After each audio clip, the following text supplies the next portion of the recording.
Here are the 10 biggest mistakes I made in college. No matter what grade you are, whether you're a freshman, sophomore, junior, senior, grad student, you just graduated and you're in the real world, you will get value from this video because every single one of these things is applicable to real life. And as this list goes on, every single one of them is going to get deeper and deeper and deeper. So if you get value from this video, give it a thumbs up, give us a like. Let's get right into this. The first mistake I made is I had imposter syndrome. I came from a small school in Wisconsin where kids were not going to Ivy Leagues. Kids were going to state schools. Kids weren't going to some of the best schools in the entire country. And so I got in your freshman year right away and I'm looking around like, I don't deserve to be here. Like I'm a student athlete. Baseball helped me get in.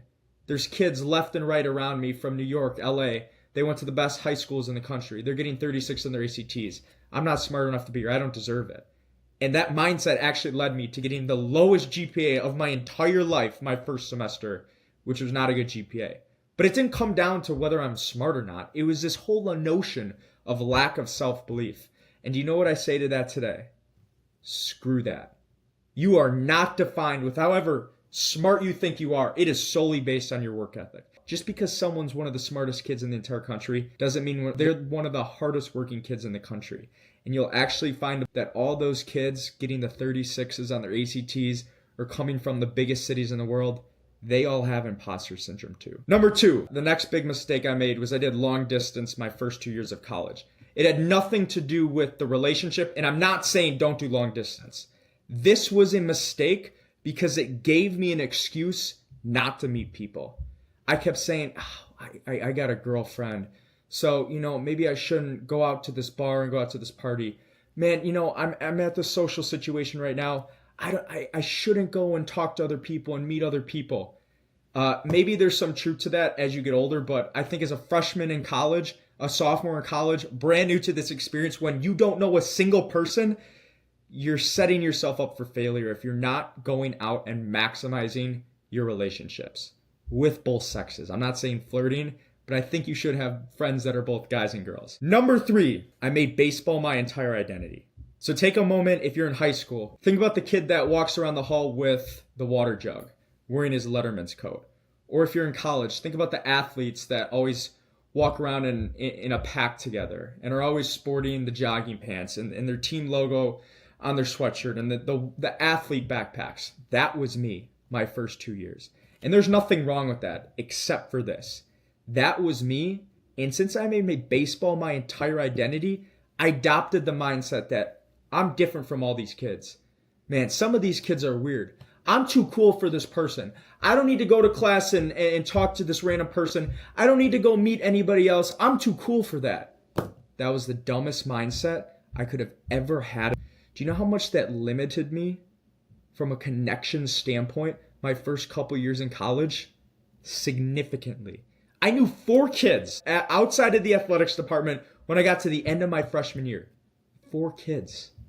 The best part about going to college and the best part about going to a top academic school is the different types of people that you're going to meet there that think completely different than you, that are going to challenge you on every religious and political topic out there, that are from a different country, that's going to open your eyes to a different culture and perspective, that are way freaking smarter than you and are going to make you work hard and be a better individual and improve your character. Those are the best things from college. And you don't always get that from sticking in a tight circle with people who are exactly like you. I'm not saying ditch your friends. I'm not saying don't hang out with kids that are like you. We all tend to do that. But it's good to step out of the comfort zone sometimes, meet other people, and tell yourself you're not too cool for them. Number 4, not using Rate My Professor. I'm very angry at myself for this, but I came in freshman year. This is an elective class. I saw an elective class called Logic and Critical Analysis. I'm like, damn, this class seems pretty lit. I'm going to learn how to argue. I come into class. This was an argument. This wasn't even English. It was like a whole different made up language and ended up being one of my hardest classes at WashU. If I look at Rate My Professor, I save all the stress and trouble I had that semester in that class. And I saved myself a pretty bad grade from a class that didn't even count towards my major. Going hand in hand with that, even as a freshman, I would utilize pass-fail. I said, I don't need pass-fail. It doesn't matter. I wish I would have looked at Rate My Professor, and for that class, I wish I would have used pass fail because it would have saved me a lot of stress and struggle down the road. Number 5, relying on my high school study habits. In high school, it was very easy for me. I'd study a day before the exam. I'd make a little Quizlet. I'd memorize my flashcards, get into the exam, boom, boom, boom, boom, boom, 100%. No big deal. Every single test, that's what I did. Then I get to college and I start learning that, you know what, maybe this material is a little bit harder. Oh, you know what, now I'm covering what I'd cover an entire year in high school into a single semester. And so I'm going right away my freshman year, taking these tests, bad grade. I'm like, oh shit, what do I do? I didn't have adaptability. I just stayed in my room and said, I'm just going to grind this out and figure it out. I didn't go and seek help from my teachers or go to office hours because I just relied on my high school study habits, said, I'm smart enough, I'm just going to figure that out. Everything switched for me the day when I started seeking out help from others, from professors, from group studying, from utilizing YouTube. Don't get pigeonholed. College is a lot different than high school. It's not the same process. And I'm assuming that this is going to be the same thing at every stage in life. If you always rely on what you've done in the past, that doesn't mean the future is going to grant you the same success. Number 6, majoring in finance. So I came into WashU in the School of Arts and Sciences studying econ. I found out very quickly that I don't like econ. I want to get into business. And so I worked my way. I came back up from that poor GPA of my freshman year, and boom, I get into the business school. So now I have a decision to make. I have 2 options, finance or marketing. I am not a numbers guy. I do not enjoy sitting in Excel, just not my vibe. Marketing, on the other hand, I love human nature. I freaking love selling. I had a fantastic internship in sales. I crushed it. I loved every second of it. I love persuasion, influence, all these things wrapped around psychology. But I'm sitting here trying to make a decision for my major, and I'm thinking, everybody around me is studying finance because that's the difficult major that everybody respects. You know, if I study finance, I'm going to get recruited by a Goldman Sachs, and then I can go and I'll have that status to my name, and everybody's going to respect me. And then I can go and make 6 figures out of college and live in a city like Chicago, and then I'm set up for the rest of my life. And then I said, okay, I'll do finance. I did finance for a semester.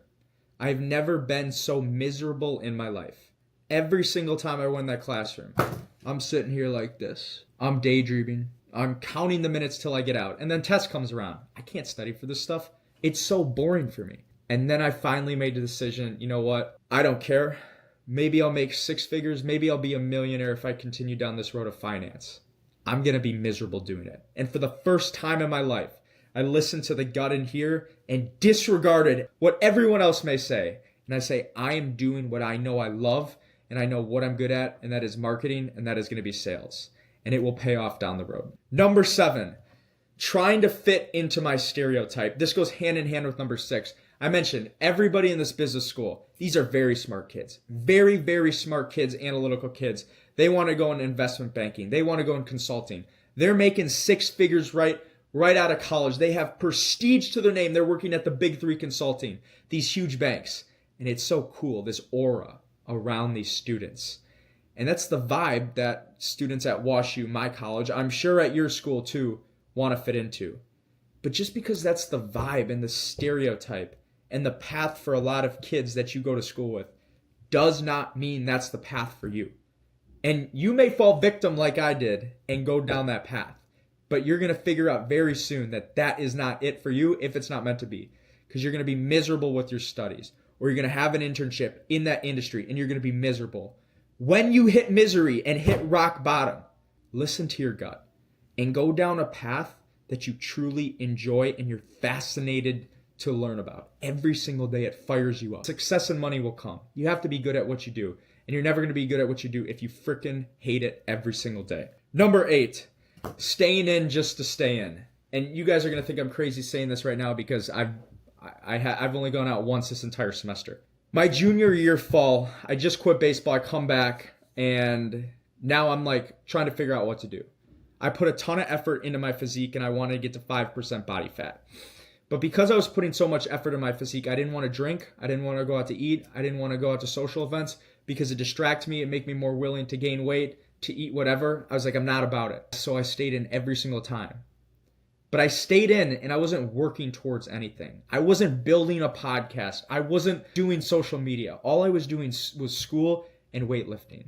And I stayed in repeatedly. And I can't tell you how unhappy and bored I was in my life. I go back to that time and say, you know what? That was a time where I wasn't really working towards anything. I was forcing myself to stay in because I thought it meant working hard. I actually wish I would have gone out and enjoyed myself a little bit more. And work toward building relationships. Work towards spending time with different people. That is a fantastic thing to develop in yourself. And I neglected it just because I wanted to have a good physique. I would highly recommend don't do that. But there comes a time when you are working towards something. And when you're working towards something and you genuinely know in your head and your heart that maybe this is a time I should stay in, go after it. Number 9, fear of judgment. I was always a people pleaser, and I always cared about what other people thought about me. I came into WashU and I had this huge goal. I want to start making content and have 10,000 YouTube subscribers at the time I was a senior in college. Then I come in freshman year and I'm looking around. I'm like, there's no way I can ever make content. Like, these kids are just going to bully me. They're going to make fun of me. So I didn't do it. And then finally, I had this pit in my gut.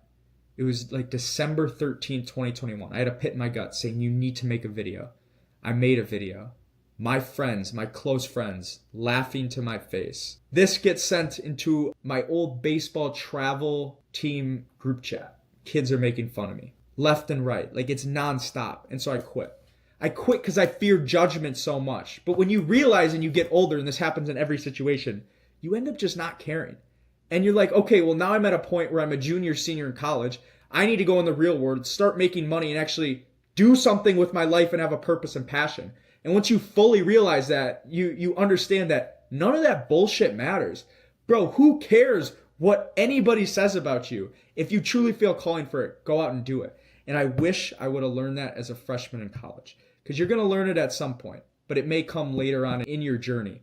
But the amount of knowledge I could have gained if I would have started as a freshman would have been astronomical. And then lastly, number 10, I had a falling out with my faith. And I know that sounds dramatic. It wasn't that severe, but you come into a new school where it's a completely different background to what you're used to. You don't really have any friends. It's not a private religious school. And so you start hanging out with kids and, maybe they're not going to church. Maybe they're not praying. Maybe they're a different religion. And then when you are surrounded in that environment 24/7, that environment rubs off on you. And then slowly you start adopting the same mindset. And then you go to school and your professors may be talking out against religion.